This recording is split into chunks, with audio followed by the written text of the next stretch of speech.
And across the cage, his adversary out of the red corner at 6'4", weighing in 204 pounds even as a professional. He's undefeated, 9 victories, no defeats, fighting out of Coconut Creek, Florida, presenting Jordan Young. In charge of the action, your referee, Jason Herzog.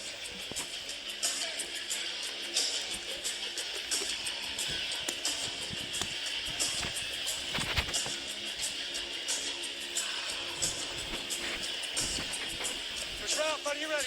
Are you ready? Fight! Fight Clock brought to you by Miller Lite. Great taste and only 96 calories. Jordan Young, 9-0, 4-0 inside the Bellator cage. An uppercut. Ruiz with a few wild shots, but 2 of them got through and had some power on him. Young now having to use his hips. If he gets his hips back, he can stay on his feet. Coming to a tight clinch. Giving a couple of Joe Schilling-type knees and elbows in there by Young, and Ruiz clears out. He's been good out of that plum. If there's a knock on Jordan Young early in his career, it's that he's almost a little too lackadaisical, kind of gets by on talent a little bit. You want to see him a little bit more aggressive, sort of putting on a show. As you said, 205 is kind of in an interesting spot because Ryan Bader is going to fight Fedor in the final of the heavyweight Grand Prix. If he wins, as many expect he will, all of a sudden, as we saw Daniel Cormier here in the building tonight, you got a champ-champ situation, and 205 suddenly, I don't know what happens there, Chael Sonnen. Sure. If there's a little window at 205, but Jordan Young is a rising prospect. Vadim Nemkov beat Phil Davis. That's another name on that list at 205. Great performance. Good of you to give him a shout out, but you're right, there's some major opportunity within that weight class, and it is a forming division right now. Nemkov, that actually surprised me, Nemkov. I thought that Phil Davis would take him down more. He didn't attempt to take him down, which surprised me. Look at Ruiz. Ruiz is a little wild here, but he's got some power at the end of those punches. 17 knockouts in his career. He's only fought twice in the 38 months since we last saw him. He had to be a pretty hard. If you're with us now early, you're a hardcore Bellator fan. If you're trying to remember, where did I see Anthony? I've seen him in the Bellator cage before. On the very first Dynamite. In that light heavyweight tournament that Phil Davis ended up winning, Francis Carmont fought in the alternate fight earlier in the night. And who did he beat? He beat Anthony Ruiz. And then, when King Mo was injured and couldn't go, it was Carmont that got the call to fight Phil Davis after he beat Ruiz in the alternate fight. Well, there's a good history lesson. I appreciate that. You know, it's when you've lived it. When you've lived it, like I have.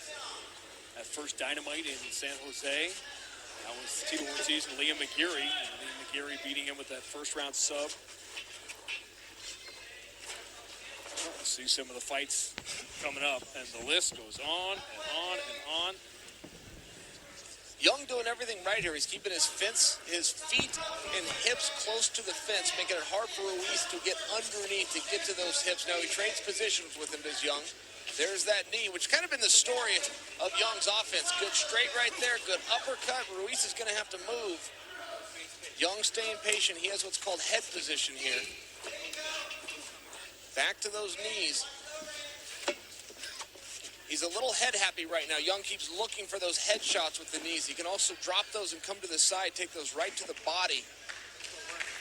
Punch a hole in the gas tank, as Clayton Hires would say. Jordan Young's done a lot of work with Colby Covington. Good guy to work with. Absolutely. I got to give Young some credit right here. He's in a very dominant position, Sean, but he is not looking for the kill. So many guys will do this. They'll get in there with the Ruiz, think, okay, I've got you in a good position, and then they rope-a-dope themselves. They empty all the gas out of the tank. There's nothing left. No, you want to kind of pick your shots. You want to be methodical. Sure, you're always looking for that finish, but you're also making sure that there's a little bit on reserve. And Young's doing a really good job. I mean, really looks like a veteran. Transition. That's exactly right. He's under the That's net. it. We're done. That was a clinic taught by the 24-year-old to the 41-year-old veteran. But it had to do with patience. Young went out there. He now moves to an impressive, undefeated, perfect 10-0. That's not a ton of fights, though. And for him to go out and fight with that kind of poise. You said he wasn't going for the home run right away. He knew exactly where he was going even here. That's right.